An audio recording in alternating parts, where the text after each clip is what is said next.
চাকরিচ্যুত করতে চেয়েছে, ওই চাকরির বুকে লাথি মারেন। বাংলাদেশের 17 কোটি মুসলমান আপনাদের হাতে হাত রেখে বাতিলের বিরুদ্ধে জিহাদ করতে প্রস্তুত আছে। আপনারা রাজি আছেন কিনা আমি দৌড় দেখতে চাই।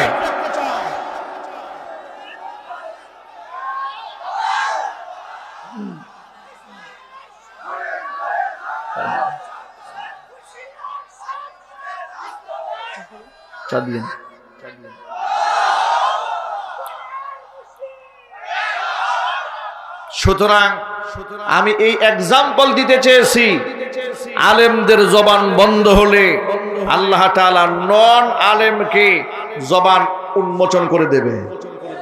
কথা বলেন ঠিক কিনা? এর মানে দিন তো আমার নয়, দিন কার? কোরআন কার? ইসলাম কার? বিজয় তো আল্লাহ করাবেন। এমন হতে পারে আজকে দেখেছেন না, আলেমরা তো বয়ান করেছে দীর্ঘদিন, আলহামদুলিল্লাহ বলেন, আল্লাহর খাস রহমত। এখন ইউনিভার্সিটি থেকে পাশ করা ছেলেরা ইসলামিক লেকচারার হয়ে যাচ্ছে, আলহামদুলিল্লাহ বলবেন না? আল্লাহু আকবার বলেন। ওরা ভেবেছিল যে ইউনিভার্সিটিতে সব নাস্তিক তৈরি হবে। আমি আজকে খুব কথাটা খোলামেলা বলি, আমরা আমাদের সন্তানদেরকে বিশ্ববিদ্যালয় দেই, ডাক্তার বানাতে দেই, ইঞ্জিনিয়ার বানাতে দেই, লয়ার, ব্যারিস্টার, প্রফেসর বানাতে দেই, তসলিমা নাসরিন হতে দেই না। শাহরিয়ার কবির জন্ম দেওয়ার জন্য আমাদের মায়েরা বোনেরা সন্তানদেরকে বিশ্ববিদ্যালয়ে দেয় না। কথা বলে না যুবকরা, ঠিক কিনা বলেন? সুতরাং আমাদের বার্তা বড় পরিষ্কার, এদেশ মুসলমানদের দেশ, এদেশের সংবিধানে রাষ্ট্রধর্ম ইসলাম আছে। ইসলামকে শ্রদ্ধার সাথে রেখেই এদেশ পরিচালনা করতে হবে। কাফের বেঈমানদের এজেন্ডা এই বাংলার মাটিতে বাস্তবায়ন হতে দেওয়া হবে না। ট্রান্সজেন্ডার মতবাদ সহ যত প্রকারের অপসংস্কৃতি ইতোমধ্যে শিক্ষা সিলেবাসের মধ্যে ঢুকেছে, সবগুলোকে ঝাঁটা পিটাই করতে হবে।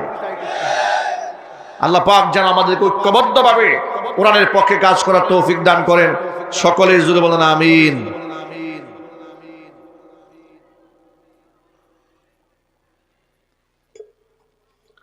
আমার যুবক ভাইয়েরা, মদ এবং মাদক আল্লাহ রাব্বুল আলামিন ১৫০০ বছর আগে হারাম করে দিয়েছেন। আল্লাহ পাক কেন হারাম করলেন?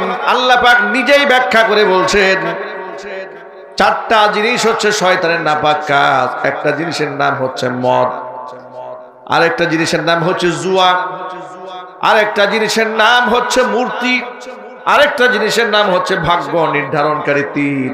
এই 4টা জিনিস হচ্ছে শয়তানের নাপাক কর্মকাণ্ড। ফাজতানিবুহু, পরিহার করো, লাআল্লাকুম তুফলিহুন, যাতে তোমরা সফল কাম হতে পারো। মাদক ছাড়লে সফল কাম হবে, কথা কে বলেছেন? নাকি হুজুর বলে গেছে ওয়াজে ঈশা? কে বলেছেন জোরে বলেন তো আপনারা? আল্লাহ বললেন মদ ছাড়লে তোমরা সফল হবে। উদাহরণ দিতে গিয়ে বলতেছিলাম, ইমারতে ইসলামী আফগানিস্তান, সেখানে আফিমের চাষ হয়েছে লম্বা সময়। তালিবান সরকার ক্ষমতায় এসে একে একে কোরআনে কারিমের আইন বাস্তবায়ন করছে। আল্লাহ পাক যেন গোটা ওয়ার্ল্ডের জন্য একটি আদর্শ রাষ্ট্র হিসেবে আফগানিস্তানকে কবুল করেন। একটু জোর আওয়াজে বলতে হবে আমিন। আচ্ছা, আমি পারি নাই, আমি পারিনি, আপনি পারেন নাই। পৃথিবীর কোন জায়গায় যদি আল্লাহর কোরআনের আইন বাস্তবায়িত হয়, এটা শুনে মনে আনন্দ হয় না? খুশি লাগে না মনে? আমার ওয়াইফ মাঝে মাঝে বলে, আমাকে হুজুর বলে ডাকে, সম্বোধন করে, বলে হুজুর চলেন আমরা আফগানিস্তান চলে যাই। আমি বললাম কেন? আফগানের কথা যখন শুনি যে সেখানে মেয়েরা বাধ্যতামূলক সবাই পর্দা করে, পুরুষেরা টাকনুর উপরে কাপড় পরা বাধ্যতামূলক, মুখের দাড়ি রাখা রাষ্ট্রীয়ভাবে বাধ্যতামূলক, দুর্নীতি নাই, চুরি নাই, ঘুষ নাই, যখন এগুলো শুনি তখন স্বপ্ন জাগে এমন একটি রাষ্ট্র যদি আমাদের হতো। আমি তখন বলি, আশ্বস্ত করে বলি যে আমরা সব যদি আমার নিজের মাতৃভূমি ছেড়ে পালিয়ে আরেক জায়গায় চলে যায়, এই দেশকে ভালো করবে কারা? কথা বলে না, ঠিক কিনা বলে? এ দেশ তো ভালো করতে হবে, এই দেশ তো আমার, এই দেশটা আমাদের সকলের। এর প্রতি ইঞ্চি মাটির প্রতি আমাদের ভালোবাসা আছে, মোহব্বত আছে, দরদ আছে। মোহব্বত নাই শুধু তাদের, ভালোবাসা নাই শুধু তাদের যারা এদেশের রিজার্ভ ফাঁকা করে বিদেশে সেকেন্ড হোম বানিয়েছে। এদেশের পরে তাদের কোনো ভালোবাসা নাই যারা ইউরোপ আমেরিকায় বাড়ি করেছে। আশ্চর্যের ব্যাপার কি জানেন?